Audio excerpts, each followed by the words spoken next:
Do you remember what it was like to be very young while dealing with a challenging situation?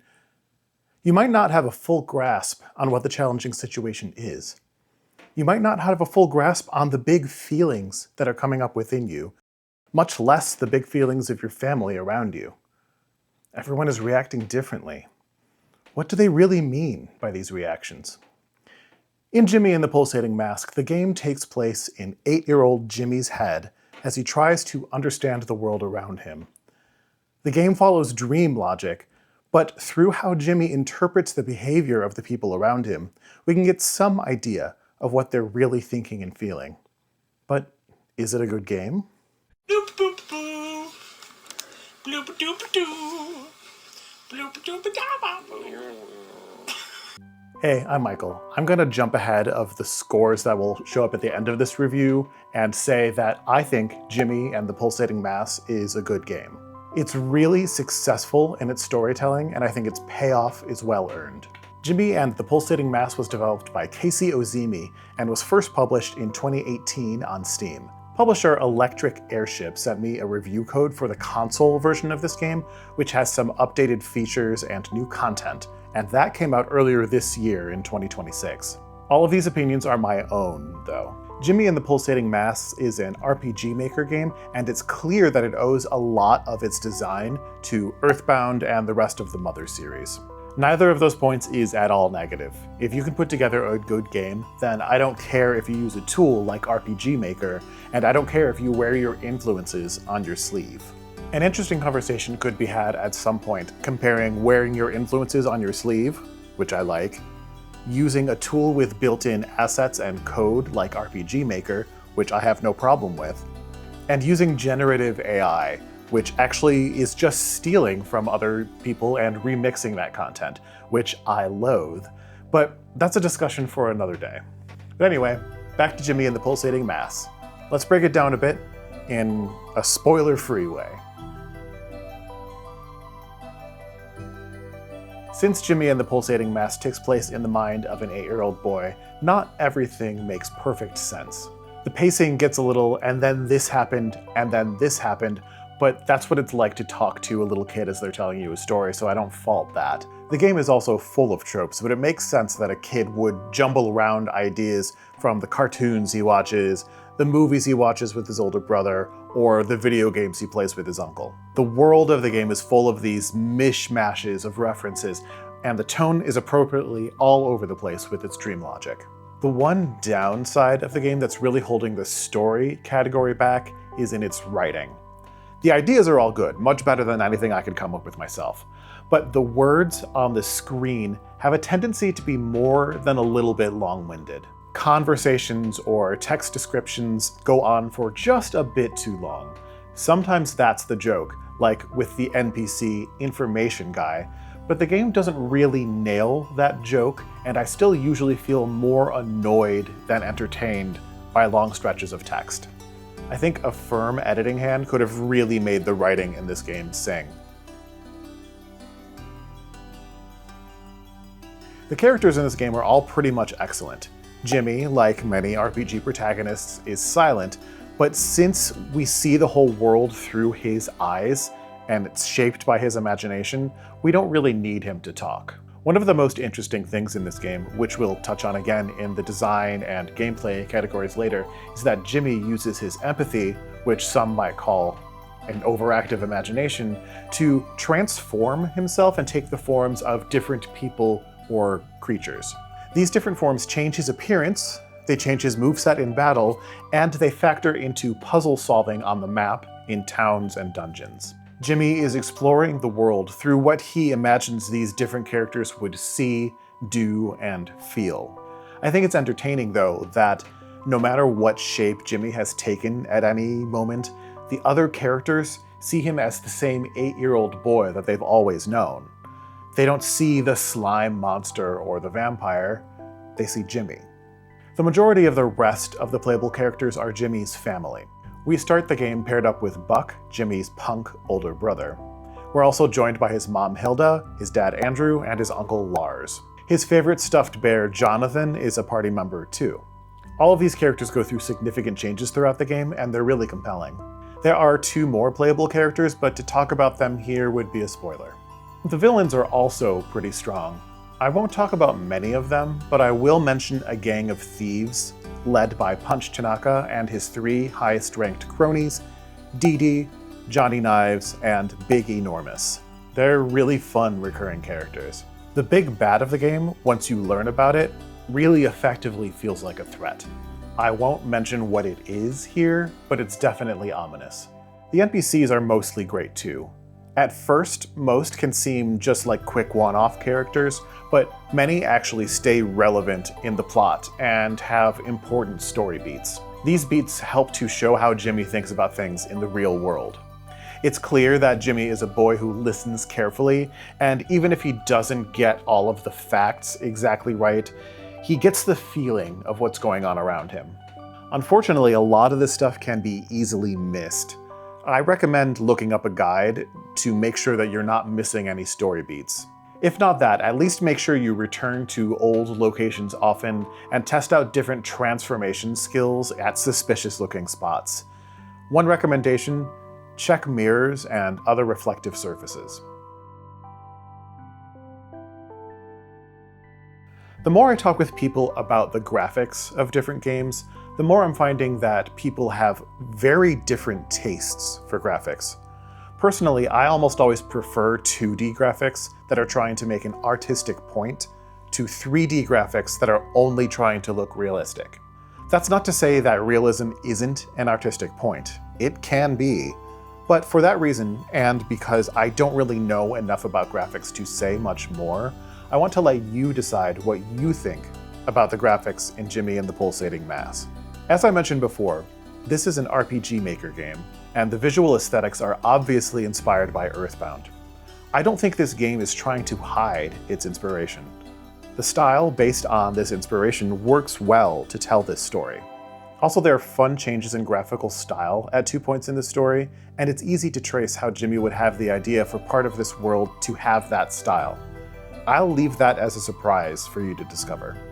I want to pause here and ask anybody who's played this game to comment below. Did you play both the original version and the console-enhanced version? Let me know what's different, I really don't know. Also, let me know if you agree or disagree with any of my opinions. I'd love to chat with you about this stuff. Also, please like this video if you're enjoying it. If you could subscribe to the channel too, that would really help out. My friends and I don't only review games, we also review music, and we occasionally drop some more in-depth explainer videos on the concepts we reference in our reviews. So there's a pretty broad category of stuff that we talk about on I Love This Blank. Check out our playlists if you're only interested in the video game reviews, or see if there are other topics that you might want to check out. Anyway, back to the review. The design for this game can seem all over the place, but that makes sense because the game follows dream logic. This helps make its varied designs also consistent. The balancing act between consistent and varied can be tough to nail sometimes, and dream logic really helps here. I love the look of Jimmy's various transformations. Some are more basic than others, but they all fit the kind of tropes of what a kid might be into, while also providing a good range of skills in battle and on the map to play with. The designs for the rest of Jimmy's family are also great. You can tell at a quick glance that Buck is a punk who is obsessed with strength. Hilda is so cheerful that it's very odd the few times you see her not so cheerful. Andrew is a scientist who approaches every situation with logic first. And I don't want to say too much about Lars, but I'll say that he might be my favorite character underneath his flaws. The one party member whose design I don't really love is Jonathan's, but I don't know what else you might do with a pixel design for a teddy bear. The villains are all pretty well designed too. The 4 punks look pretty surface level, but they hide some depth that is really endearing. The big bad of the game is appropriately disturbing looking each time you encounter it. When it comes to the NPCs, this is where we get some really fun designs, like Mr. Marvelous, Captain Fish, and Guppy. The town designs are mostly really good. I think one design challenge in most RPGs is accurately showing the size of a town, village, or city. For instance, in most RPGs, you can walk into any house and rummage through their things. The larger the city, the more houses you have to model, and the more NPCs you have to include who have something to say. The towns in Jimmy and the Pulsating Mass have very, very few buildings that are just there for flavor text. Most house something important to a main quest or side quest. This makes each of them feel pretty small, but it makes sense that the towns would be small in the imagination of a young child. I think the dungeons are the places where the design in this game suffers the most. First, let's talk about the functional design of them. More than a few can be really confusing to find your way through.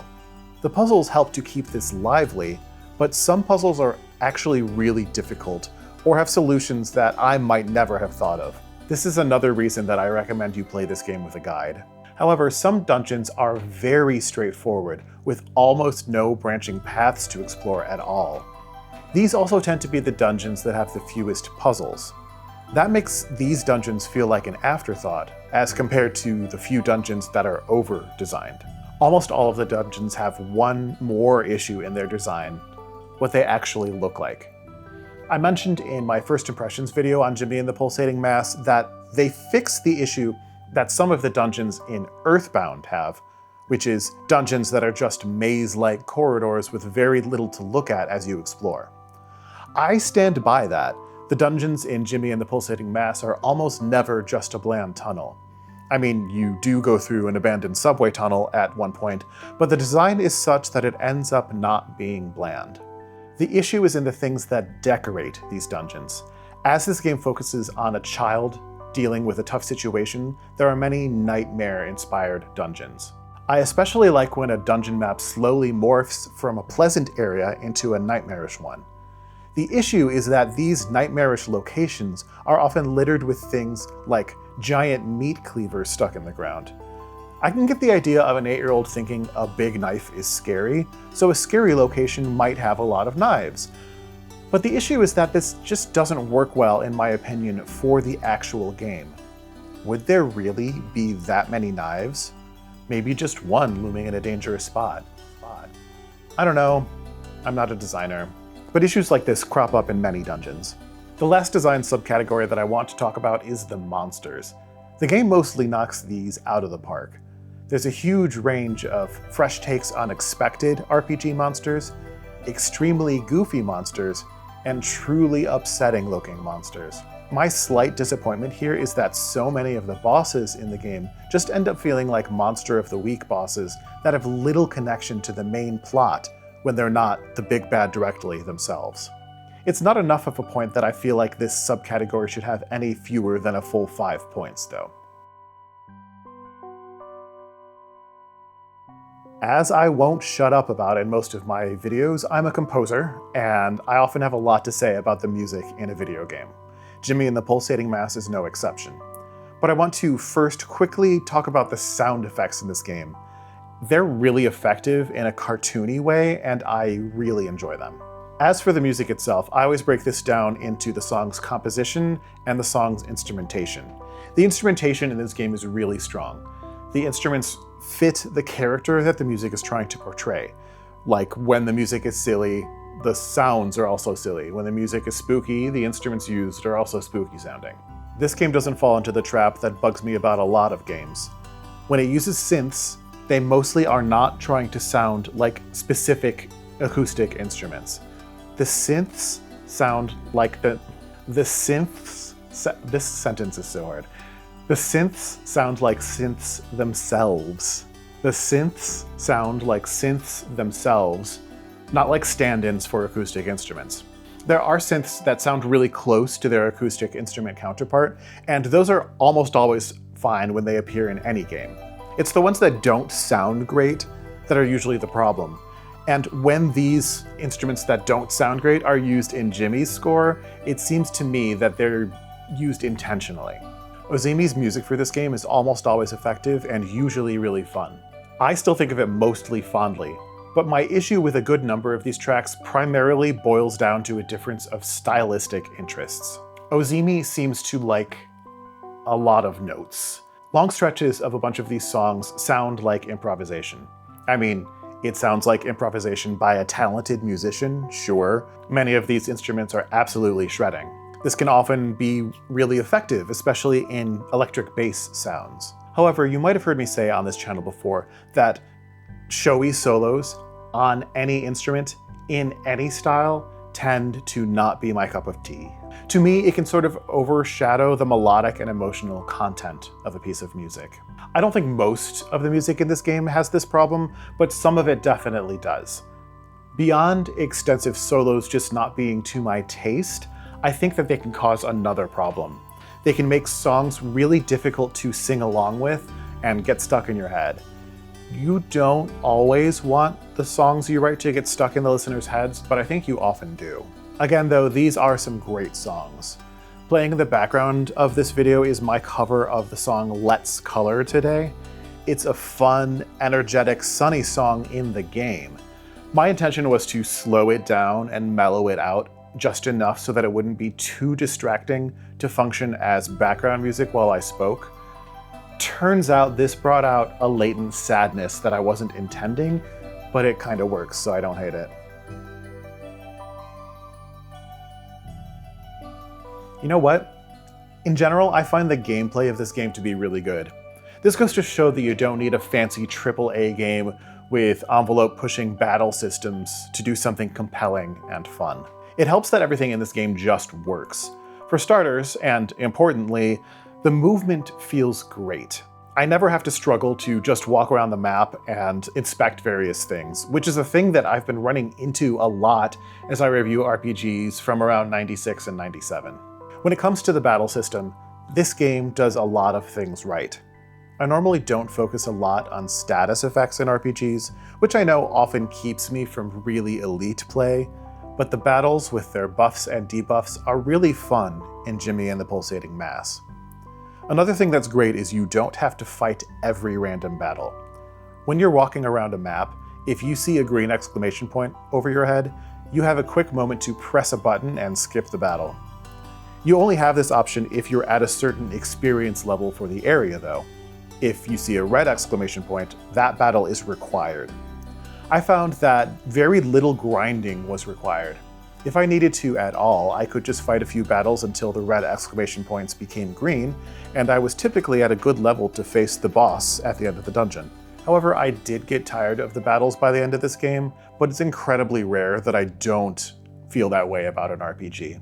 In between battles, you have some fun customization for Jimmy and the rest of your party.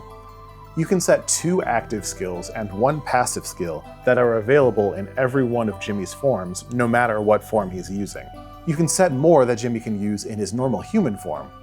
You can switch forms in battle to use a different form's skills, or make use of their stat buffs, but you do have a cooldown of a certain number of turns between transformations. As for the rest of the party, they're not as customizable, but they can use equipable manuals that allow them to use extra skills, usually the strongest skills in the game. And there are a bunch of special effects available with different weapons, armor, and trinkets you can equip on all characters, so there are lots of potentially viable strategies for those tough battles.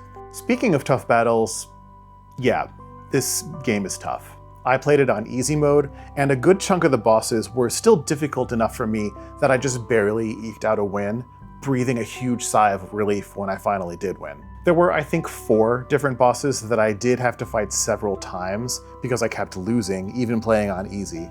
But I love that different difficulty levels exist in this game. They should exist in every game. I was able to defeat all of the optional bosses in the main game except for 1, I believe, and I couldn't find that one. There's an optional post-game where you can choose to take on some more challenges, but I chose not to attempt any of that because, as far as I could tell, this didn't give you any extra story content. Some other quick things we can talk about in the gameplay category: minigames, camera, and bugs. There's an arcade you can visit pretty late in the game that does have a bunch of minigames, but I didn't play any of them because nothing was required. That's a huge plus in my book. Yes, have minigames, but don't make any of them required for story progression. The camera in the game is perfect, no notes. Just a simple top-down 2D game with a camera that works. And bugs? Didn't notice any in the game. Even though my stream wasn't exactly high quality all the time, that's PlayStation Remote Play's fault, not the game's. Skimming through some reviews on the internet, it seems like critics are split on this game. I saw mostly positive reviews, including one 100%, but I saw a fair share of low scores too, including one that didn't give a score because they felt that they couldn't recommend this game. But according to Metacritic, the average critic score for this game is an 86%. My formula score, based on the scores that you've seen popping up throughout this video, comes to an 89%. I think that makes sense. However, even though I've mostly just been praising this game, I find that the issues with the writing and the dungeon design make this game add up to something a little bit less than the sum of its parts. For that reason, I think this game deserves a 79%. If you average that 89 and the 79 together, you get a score of 84%, which is still quite good. Here's where this game's score fits in context with other game scores around it. There's one game here that you might think sticks out like a sore thumb in this list. All I'll say about it is that a few of these games have other people's scores involved, and Ramin, Erica, and I all have different feelings about the scores we give games. I can only fudge the scores up or down so much when my friends' scores are involved. So, should you play this game? Probably. As long as you're not turned off by the graphical style, I think it's worth a shot. It's an inexpensive game by an indie developer, and it's mostly a good time. I think if you speed through some of the less interesting dialogue and have some patience with the dungeon design, this game has the potential to really move you, like it really moved me. Jimmy and the Pulsating Mass moved me more than most games have ever done. Check this game out if you like Earthbound, or if you like Undertale, a similarly Earthbound-inspired game. Or check it out if you like moving stories and you aren't turned off by retro designs.